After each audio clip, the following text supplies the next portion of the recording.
partout bana monde entier balobi site ya munene babi landa mambo bien na kata BTV3 on se retrouve. Bonjour na bandeko balandi toyeko bete ya bino lisolo ya makasi ya bien toye un peu ko valoriser basi na biso ya minene. Oui, pour basi ebele na Kinshasa osoka za munene azana mwa complexe amuke. Yango toyo bete ya bino lisolo toza na plateau na biso toza na maman na biso ko se présenter maman kombo na onani kombo nanga Arlette Nzumba.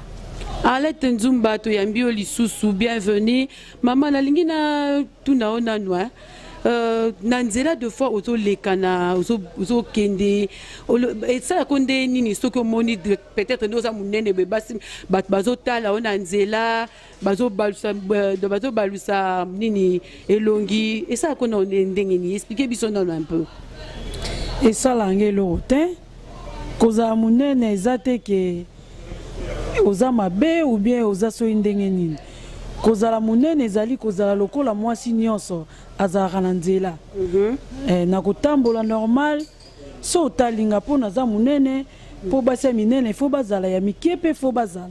Ok, merci beaucoup maman Arlette na réponse na yo na sepeli mingi. Maman Arlette, y a deux fois tokendaka ba place moko boye tozo kende tozo ebate nini ekomela biso toza basi hein basi moi si erozala moi si faut pas qu'on a complexe yo za na complexe te ya munene na complexe ezate na vraiment naza sans complexe pour quand na ute koyebisa yo oui il faut basi ya minene bazala po ya mikepe bazala eli koloba te ke soko za munene po otambola po yo kasoni non il faut za normal lokwa batu nyonso maman la to sûr o finga bat na nzela te yo finga no te posa basi musu ba finga bat na nzela otalinga boy po nini otanga boy po nini eyo leki ngai yo finga no te oza sûr nga finga te nazaka na fier na munene na nga ndengo nazali naza fier po na yango. OK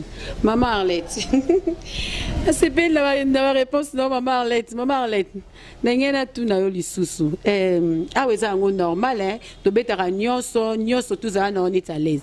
Maman Arlette nengena tu na yo eroza na mbe bandeko balandi chaîne na biso yango BTV chaîne moko ya mayele chaîne moko toza kotalisa bino to pesa na to valoriser na basa maye basa minene pour de fois tozo kena ba place mususu basa minene bana ba valeur te na misala na bango au mona bokoti yepe minene bwendeni basa minene ba bala kate. Maman Arlette yebisa biso yo bala na bala te mais nazaka na mobali nasalaka nyonso o batu nyonso basalaka o babala nasala yango. OK mission ya biso zo continuer toza dans le plateau toza maman Arlette.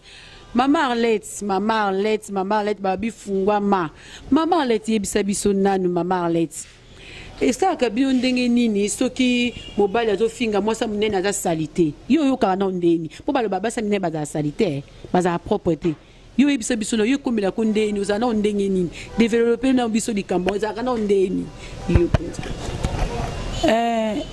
kozala mwasi ya munene to ya mukie eli koloba te ke kozala propre eli koloba te ke kozala pe salite eza na basi mususu aza sali mukie soka l'équipe mbe na yo okoko supporter te aza salite koleka mwasi oyo ya munene ndenge moko na mwasi ya munene soki a l'équipe mbe na yo okoko supporter solo na yete donc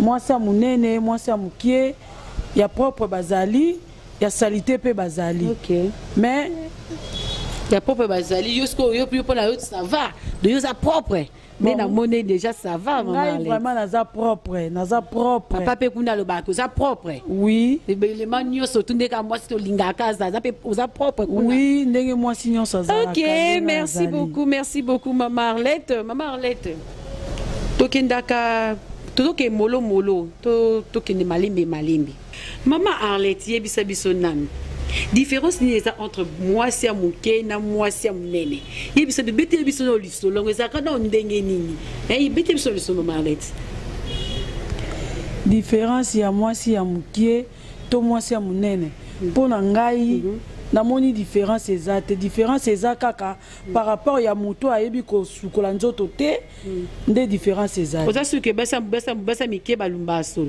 to basa minene pe balumbaso oui naza sûr basi ya mike balumba solo o baza propre te o ayebi ko sokola nzoto te bazali basi ya minene ba oyo basa minene baza solo basa minene baza propre te so mapeka yo ebikaka atia ta de droite so ala mukana tonka pa asala ke ebisa biso moi sa minene aza ndenge nini ebisa biso pona moi sa minene bon pona ngai nazoloba nanu pona nga moko pona miyebi pona nga moko donc eli koloba te ke mwasi azala munene fo azala solo ou bien alumba solo mapeka azala so ndenge ni non mwasi ya munene azali lokola mwasi nyonso OK donc azala lokola mwasi nyonso akozala aza propre akobima lokola batu nyonso eza mwasi mususu ya mukeso okutene na nzela okoko supporter te okoko telema pembeni na ete mais opusani pembeni ya mwasi ya munene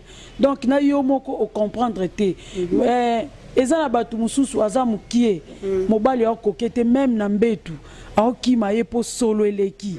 Merci beaucoup. Maman était ebisi biso lobi que no basi ya minene baza propre basa minene baza la te ke o koti boyo kiso o boyo. Maman Alette ezape la basi mususu pe baza ka solo. Koloba te yo so za sali oza propre ezate ke za yo mais ya basi mususu ya minene tu basi mususu ba société balinga ba ofanda pembe na ba te mo so minene ada akopusa pembe na te po em so dégager. Yo mona ngote yo ka ngote. Ibisa biso no yo ka ngote. Ezaka na mwasi ya munene te ezape mwasi mususu ya mukie kando lobi na société wana mobali akoka te donc baninga na bureau ba akoka te akobima solo na munoko akobima solo na lipeka donc akoka kotombola kutu na likolo te esika ya mikie ya mikie basi ya minene pe ya lolenge wana bazali eli koloba te ke mwasi pa bima solo fazala ka munene non ezana basi pona nga basi ya minene baleki basi ya mikie na propre pona ngai. Maman Alette, merci beaucoup, merci. Merci bandeko balandi émission ya bino yango émission ya ko valoriser basi ya minene. Toza besoin basi ya minene ba ya ebelo amoni que émission est touché. Ana besoin que non aya répondre toza na pona bino, toza émission ya minene zali bo contacter biso toza tout le temps. Maman Alette, oza bana? Oui, naza mwana. Oza bana boni. Naza mwana moko. Mama Alette, ayo bote ke mitika ite. Po bino basa minene so boti mama pra o mitiki. Oya na munene na ndeni. Non. Oza mukie? Non non. Obota maka boye. Ngala bota ma munene nazala munene na bota pe mwana na ngai kana munene. Mwana za âge ni mama. Mwana na ngaza na 12 ans. OK. Oza sûr que non ya robota ko mitika kate. Donc na mitika te. O mitika te. Na ko mitika ndenge nini ponga naza mwasi lokola basi nyonso. Na ko mitika lolenge nini. Eli koloba ke mwasa munene soki aboti il faut mitika. Non bato mona rango. Mwasa munene so aboti bomona o a sauter mba mora komi soki ndina komi pototo. Donc on sent que faut que mwasi vraiment azana vraiment na assiette na été. Et comme la côté que nous sommes comme moi ça y a monné la vimbi a comme ça marque nini ma Alette ça biso na nous expliquer biso na li solo on a ça non de nini ngai e comme la ngate ngana yebi basi ya mikie belé mususu abota soko talie okokota la tatolo na été ata lati soutien ozomona lokola chaussette donc amitiki ala ta soutien te mo atika soutien na eka bongo libele kwei ayi batera za munene ma Alette bite biso na li solo ko non mwasi ya munene na oya mukie so okuta mwasi mususu kutu aza ya mukie okokuta mwasi mususu kutu ya mukie okomona ye okokotala ete okoko supporter ete ndeti nga na zabo inaza munene na bota soki tozwi mwasi moko ya mukie atelema kuta bota te mususu okotala ye okondima te ke ye nda bota nga nde na bota te donc okondima te likoloba te ke kozala munene eza kozala salite eza koyeba te eza koyeba nzela non ba sekola nzela esalo te nga esala ngelo te OK ba to tayi mabebo moso munene baliaka mingi jamais madia ta konto yo liaka no bien bon pourquoi babi basa minene balia mingi eza basa minene te kaka baliaka mingi ndeti ngai naza na problème olia koza munene eza te ke poliaka mingi OK koza munene eza te ke eza mwasi mususu aza kutu mukie me aliaka makasi koleka aliaka makasi koleka donc otali boye okoki na kosupporte te ndeni yo azolia boye azolia belebele boye lokwa muta mukie donc mwasi ya munene aza lokola mwasi nyonso nazoloba na bandaki bandane bandeli tina okende nango mwasi ya munene aza lokola mwasi nyonso asalaka nyonso o mwasi asengeli asala ba baleka na nzela azoleka aza munene ba oseka et non biso basi minene il faut tozala ya mikepe il faut bazala donc soki biso ya minene tozate ndeti mikolo so oza munene te mobali olinga yo te ba ozwa yo te mwasi nzoto mwasi libuku mwasi libele donc c'est ça. Merci beaucoup maman Arlette, c'est tout lundi. C'est pas une réponse na maman Arlette, yebisa biso na maman Arlette. Osa kandeli pour entretenir nzoto na yo. Osa kanondeni. Pona bongisa nzoto na ngai nazala ndenge o nazali nazala kabilia te navandaka te so navandi esika moka navanda maman le sala pe sport oui nakola muka na tongo na tamboli moi na tourner na baluki moi muke na ye na simbi na pangusi ndaku na bongisi na sukola 3 fois par jour na ko sukola na tongo na sukoli na ba midi avant la lala na sukoli et puis kolia na nga na lia kaso na pona nga na lia kaso na lamuki na le 12 heures so ezaki na omelati na nga na meli olia 5 pente. Non. Nga liaka 2 pistolets so naza nzala makasi.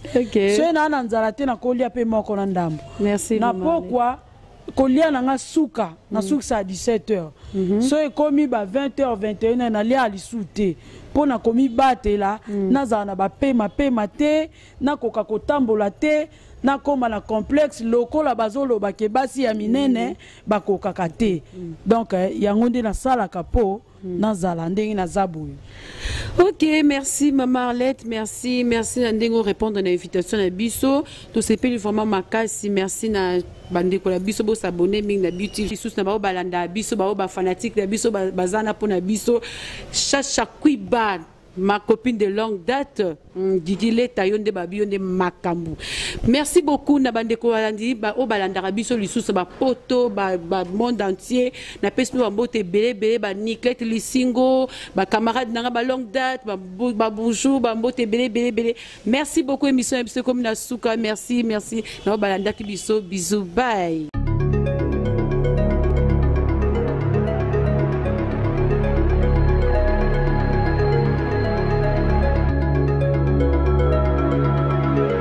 Partout bana monde entier balobi sita munene babi landa mambo bien na kata BTV3 au se retrouver